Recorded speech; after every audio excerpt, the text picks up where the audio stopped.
When the defining moment comes, either you define the moment or the moment defines you. Either you define the moment, you decided that you're gonna not concern yourself with the naysayers, that you're not gonna concern yourself with what has happened or what hasn't happened, but you're gonna make the commitment to do what you've gotta do so that you can have a lifestyle that you've never experienced before. Or the moment defines you, and you decide to play it safe. And 20 years from now, you say to yourself, what if I would have taken a chance on myself?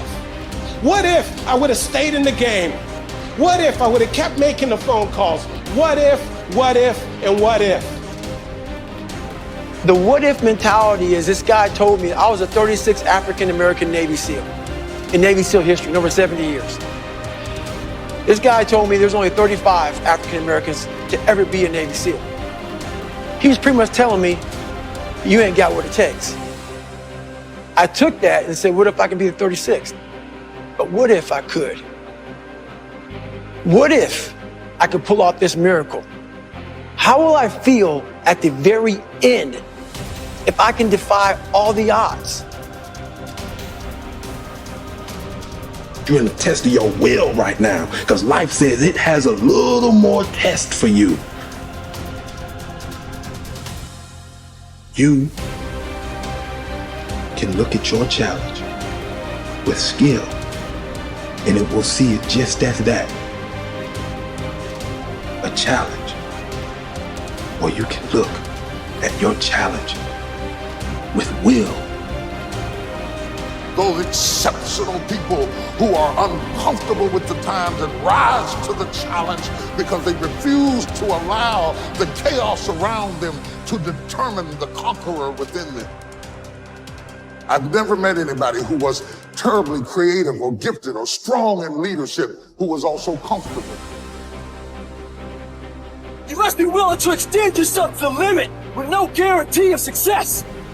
Every day, you must ask yourself, did I do enough? Prove to yourself today, every day, that you can and will push harder than you wanted to, harder than you felt like pushing, past the point of fatigue and far beyond the point of comfort, to that outer edge, to the limits. And on those points, there will be no compromise. Not now, not ever.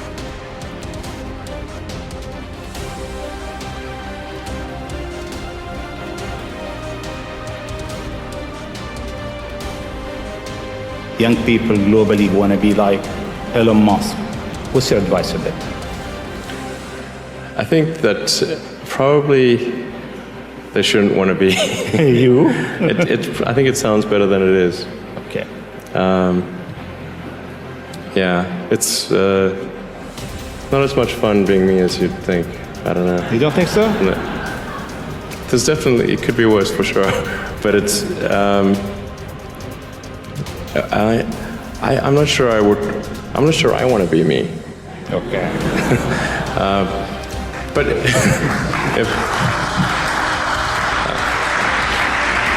you know, I think advice, I mean, if you want to make progress in things, I think that the best analytical framework for understanding the future is physics. I'd recommend studying the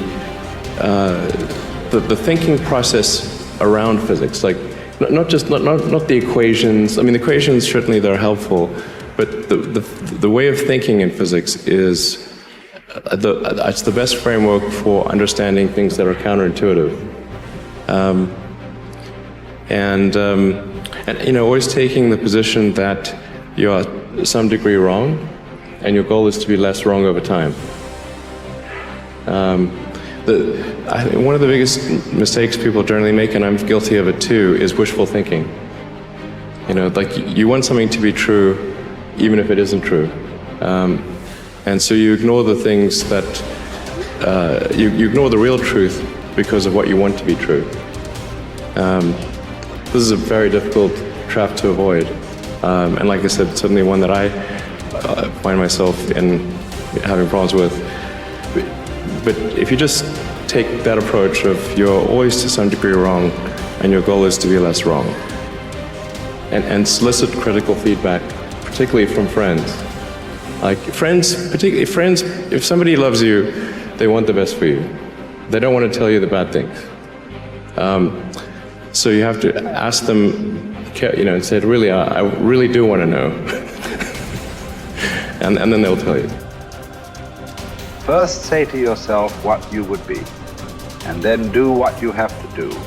Assemble your life, action by action, and be satisfied if each one achieves its goal.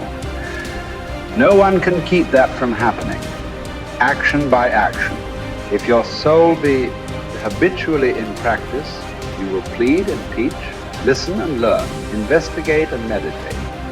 What more is necessary?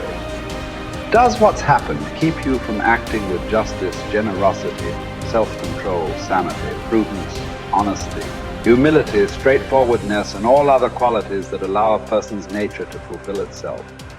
So remember this principle when something threatens to cause you pain. The thing itself was no misfortune at all. To endure it and prevail is great good fortune. I think failure is bad. I don't think it's good. But if something's important enough, then you do it even though the risk of failure is high. And so I think my advice if somebody wants to start a company is they should bear in mind that the most likely outcome is that it's not going to work. And they should reconcile themselves to that strong possibility. And they should only do it if they feel that they are really compelled to do it. Because it's going to, the way starting a company works is like usually in the very beginning it's kind of fun, and then it's really hellish for a number of years. You talked about chewing glass. Yeah, there's a friend of mine who's a successful entrepreneur, and started actually his career around the same time as I did, and he has a good phrase. His name's Bill Lee. He said, "Yeah, starting a company is like eating glass and staring into the abyss," and you agree with that? Generally true. Yeah. And if you don't eat the glass, you're not going to be successful. The impediment to action advances action. What stands in the way becomes the way. Believe it or not, obstacles can actually be the thing that propels you forward in your career, your relationships, and your life. Rather than getting shut down by all the stuff that pops up to block your path, learn to understand impediments as essential tools for achieving your goals. While this might seem contradictory, you've likely experienced this phenomenon in your own life. If you've ever overcome an obstacle to reach a goal, you know that the struggle in climbing over that wall taught you priceless lessons that helped you become the person you are now and further refine what it is that you want to achieve in life. It's easy to think about life as a series of fixed happenings. You graduate from high school, you go to college, you begin a career, you get married and start a family.